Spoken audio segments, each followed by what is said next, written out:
is the triceps brachii. And that is a muscle on the back of the humerus bone. Let's see, it's a three-headed muscle on the back of the arm. And Dr. Ray Long explains the origins, insertions on page 190 and 191.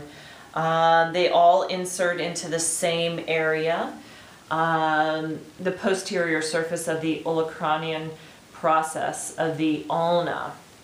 So, I'm sorry, they all insert down in here.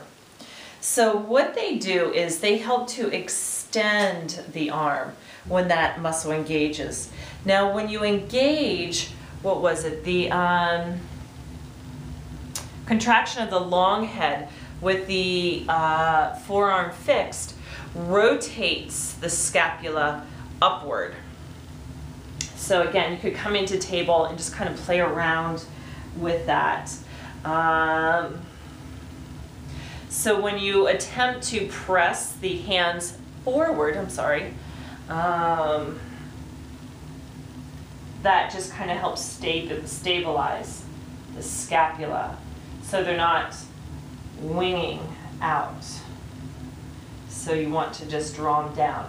And also you're going to notice when those muscles engaged, you're drawing the shoulders more away from the ears. Here's another little trick. Press into the index fingers and the thumbs, and that actually starts to, if you can see, if you press into the index fingers and the thumbs, that actually externally rotates the arms.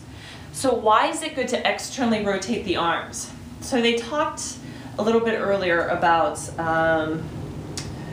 when the humerus bone externally rotates, that brings the acromion process away from the,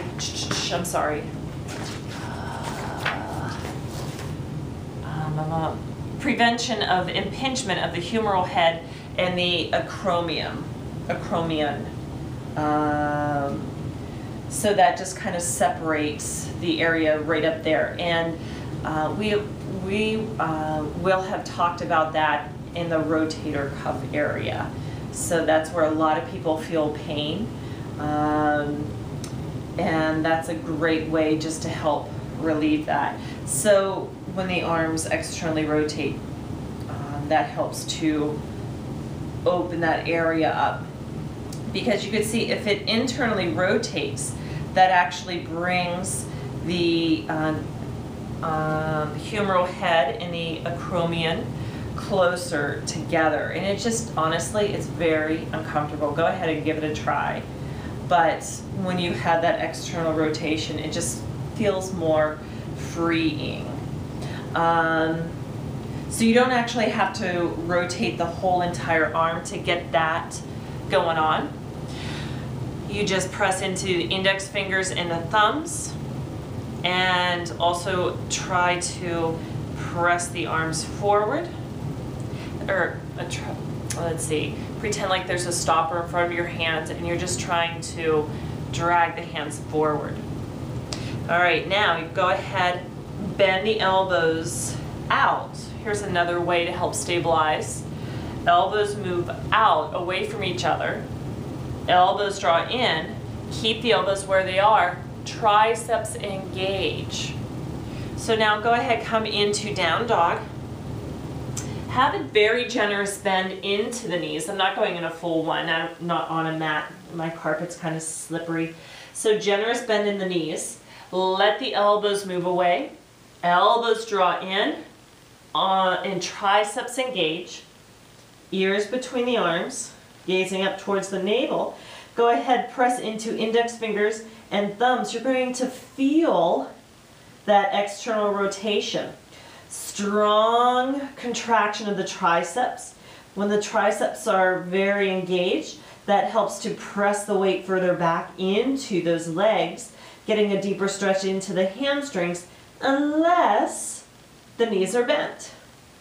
But it helps to get the body in more of a proper form, because I'm sure you've seen many students come into down dog, and this is their down dog.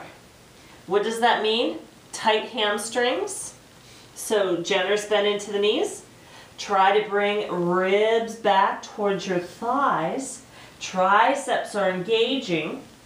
External rotation, gazing up towards the navel. And just finding space. And another thing is, pretend like there's stoppers on the outsides of the feet. Attempt to drag the feet away from each other. That engages gluteus medius and it helps to bring ribs closer to the thighs. So a couple different tricks of the working of the arms, the triceps, that external rotation. And then they also talk about the action and awakening. So the other posture to help awaken those triceps is wheel pose. And for those that have challenge going into wheel pose, like I said before, you could use a chair and have the students, or a fitness ball, have the students lie down as best they can. Obviously, no arms on the chairs. And then maybe hands come overhead and make sure they feel comfortable with their head just hanging.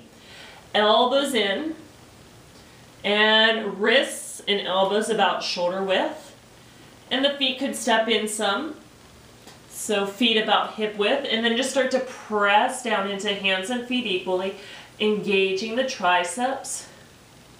And then go ahead and lower back down. So you don't have all the work of getting up from the floor because you have less of a distance. So it's challenging to do any kind of bending of the elbow when there is tightness in the triceps. So the Gomukhasana arms, very challenging because it really stretches those triceps. So here you could use a strap to help get you a little bit deeper. You could do the fingers never have to touch. You could also try to attempt to pull the arms away using that strap. And that really helps to, again, just get a nice, good stretch into those triceps. So I hope this has helped. If you have any further questions, please don't hesitate to contact me. I know these are very short videos and just the very basics, but I want to be able to give you different suggestions for the different postures. I think Dr. Ray Long explains the origin and the insertions pretty well. The pictures are very well done. But again, if you have any questions, please don't hesitate to contact me. Namaste.